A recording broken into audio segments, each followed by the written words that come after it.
हरे हरे राम राम राम राम हरे हरे हरे कृष्ण कृष्ण कृष्ण हरे हरे हरे राम राम राम हरे हरे हरे कृष्ण कृष्ण कृष्ण हरे हरे हरे राम राम राम हरे हरे। साधक गण सादर प्रणाम। आज के चर्चा का विषय है गोस्वामी जी का हरिद्वार में कुंभ मेला का दर्शन तथा गोस्वामी जी का ढाका में आगमन। हरिद्वार में ब्रह्मकुंड के पास एक मकान में गोस्वामी जी के साथ सब लोग ठहरे। योग जीवन ने अपनी माँ की अस्थियां यहाँ विसर्जित की। भक्त श्रीधर माता योगमाया देवी के अप्रकट होने के बाद से बहुत शोकमग्न हो गए थे। एक दिन ब्रह्मकुंड के किनारे माता योगमाया देवी का स्मरण करके बालक की तरह विलाप करने लगे।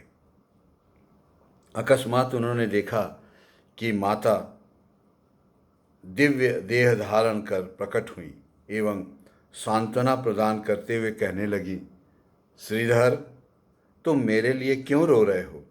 यह देखो, मैं सर्वदा विद्यमान हूँ, मैं मरी नहीं हूँ। मेरी नश्वर काया की तुम लोगों ने यमुना जी के तट पर अंत्येष्टि कर उसे पंचभूतों में विलीन किया है। मैं अब मुक्त होकर ब्रह्मांड के सब स्थानों पर विचरण कर सकती हूँ। अभी तक देह में आबद्ध रहने के कारण जो कार्य न कर सकी, अब वे सब कार्य कर सकती हूँ। सद्गुरु मनुष्य नहीं, स्वयं भगवान हैं। काशी में मैंने तुम्हें एक कमंडलू दिया था। कमंडलू शीतल जल का प्रतीक है। ऐसा वाक्य कहना जिससे किसी के मन को कष्ट न हो। तुम्हारे गुरु और मुझे अभिन्न समझना, तब भक्ति प्राप्त होगी। तुम साधु बनने की चेष्टा रखना, तुम्हारे प्रति मेरी विशेष दृष्टि है। इस प्रकार श्रीधर को सांत्वना प्रदान कर माता योगमाया देवी अदृश्य हो गईं। श्रीधर गोसाई जी के परम प्रिय भक्त थे, प्रिय शिष्य थे। भाग्यवान श्रीधर माँ का यह दर्शन प्राप्त कर शांत हो गए। भक्त श्रीधर बहुत सरल और भगवत विश्वासी थे। सद्गुरु से दीक्षा प्राप्त करने के लिए वे श्री राम कृष्ण देव के पास गए थे। उन्होंने श्रीधर से कहा, यदि सद्गुरु से दीक्षा लेनी है तो विजय के पास जा। श्री रामकृष्ण देव के निर्देश पर उन्होंने गोस्वामी जी के पास आकर दीक्षा ली। दीक्षा के बाद से वे प्रायः गोस्वामी जी के साथ ही रहे। वे सर्वदा अपने भजन भाव में मस्त रहते थे। कभी कभी श्रीधर विक्षिप्त सा आचरण करते हुए पाए जाते थे।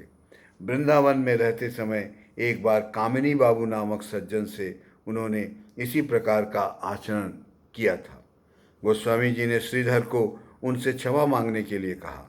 श्रीधर इसके लिए राजी नहीं हुए तो गोस्वामी जी ने डांट कर कहा, तब तुम्हारा यहाँ रहना संभव नहीं होगा, तुम यहाँ से चले जाओ।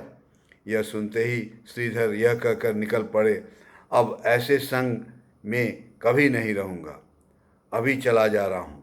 कुछ देर के बाद सबने देखा कि श्रीधर वापस आकर गोस्वामी जी के चरणों में गिरकर रो रहे हैं। गोस्वामी जी ने जब फिर से लौट आने का कारण पूछा तो श्रीधर विलाप करके कहने लगे, क्या करूं, आपको छोड़कर नहीं रह सकता। गोस्वामी जी ने कामिनी बाबू से क्षमा याचना हेतु फिर उससे कहा तो वे फौरन जाकर कामिनी बाबू के चरणों में प्रणाम करते हुए क्षमा याचना करने लगे। गोस्वामी जी के प्रति उनका यह आकर्षण देखकर सब विस्मित हो गए। इसी तरह एक बार गोस्वामी जी वृंदावन जाने वाले थे। उन्होंने श्रीधर से कहा, हम लोग वृंदावन जा रहे हैं, सबके जाने का किराया नहीं है, अतः तुम्हें साथ नहीं ले जा सकेंगे। और इससे श्रीधर का दिमाग खराब हो गया। यह सुनते ही श्रीधर क्रोधित होकर कहने लगे, घर द्वार, विषय संपत्ति, आत्मीय परिजन आदि सब का त्याग करवा कर ले आए हो और अब कहते हो कि साथ नहीं ले जा सकेंगे। अच्छी बात है, मैं लाठी लेकर दरवाजे के पास बैठा रहूंगा, देखता हूं कौन जाता है, उसकी टांग तोड़ दूंगा। श्रीधर की बातें सुनकर गोस्वामी जी ने उसे शांत किया और अपने साथ ले गए। देह त्याग से पूर्व श्रीधर ने अपने गुरु भाई महेंद्रनाथ से कहा था। दीक्षा प्राप्त करने के पश्चात गुरुदेव को साष्टांग प्रणाम किया तो उस समय देखा कि वे षड्भुज रूप धारण कर खड़े हैं। एक बार कृष्ण और बलराम के रूप में मैंने उनका दर्शन किया है। इस प्रकार एक बार गोस्वामी जी के शरीर पर देवताओं को प्रकट देखकर श्रीधर अचानक एक गमछा लेकर गोस्वामी जी के गले में लपेटकर चिल्लाने लगे। श्रीधर चिल्लाने लगे उस समय, बता साले तू कौन है? कभी तुझे कृष्ण, कभी बलराम तो कभी षष्ठभुजी आदि देखकर दर्शन कर रहा हूँ। श्रीधर की बातों को सुनकर गोस्वामी जी ने गदगद होकर कहा, मैं धन्य हो गया, मैं धन्य हो गया। थोड़ी देर बाद श्रीधर शांत हुए। उन्होंने गोस्वामी जी से एक दिन प्रार्थना की जिससे वृंदावन में यमुना के किनारे देह शांत हो जाए। गोस्वामी जी ने कहा, ऐसी प्रार्थना नहीं करनी चाहिए। तब श्रीधर ने पूछा, क्यों? श्री कृष्ण के चरणों में मति रहे, ऐसी प्रार्थना तो कर सकते हैं। गोस्वामी जी ने कहा, नहीं, ऐसी प्रार्थना भी ठीक नहीं है। कोई भी प्रार्थना नहीं करनी चाहिए। सर्वदा केवल यही कहना चाहिए, हे भगवान तुम्हारी इच्छा पूर्ण हो। ये गोस्वामी जी का बहुत सटीक और बहुत ही इम्पॉर्टेंट बात है। हे प्रभु तुम्हारी इच्छा ही पूर्ण हो। हम सभी को ऐसी ही प्रार्थना करनी चाहिए। आइए अब हम सब मिलकर थोड़ा संकीर्तन करते हैं और जीवन का आनंद लेते हैं।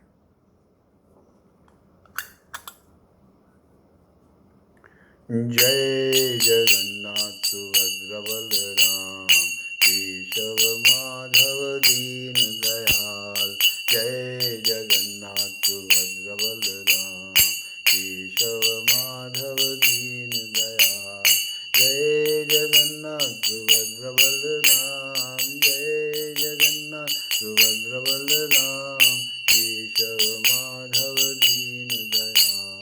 जय जगन्नाथ सुभद्र बलराम, जय जगन्नाथ सुभद्र बलराम केशव माधव दीन दयाल।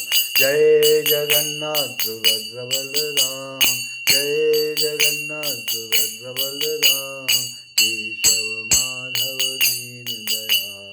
केशव माधव दीन दयाल, केशव माधव दीन दयाल। जय जगन्नाथ सुभद्र बलराम, जय जगन्नाथ सुभद्र बलराम केशव माधव दीन दयाल। जय जगन्नाथ सुभद्र बलराम, जय जगन्नाथ सुभद्र बलराम केशव माधव दीन दयाल। साधकगण, गोस्वामी जी द्वारा प्रदत्त 2 उपदेश रोज याद रखिए। इसी से सारा दिन अच्छी तरह बीत जाएगा और बहुत कल्याण होगा। प्रार्थना की जगह, हे प्रभु तुम्हारी इच्छा ही पूर्ण हो। और दूसरा, अपने को टेंशन मुक्त करने के लिए, अपने को स्वतंत्र रहने के लिए हमेशा यह सोचिए, ऐसा दिन नहीं रहेगा। आज जिस अवस्था में आप हैं, कल उस अवस्था में नहीं रहेंगे, 10 दिन बाद उस अवस्था में नहीं रहेंगे। अगर आप कठिनाई में हैं तो आप पुनः सफलता में आ जाएंगे। ऐसा दिन नहीं रहेगा। जय श्री राम।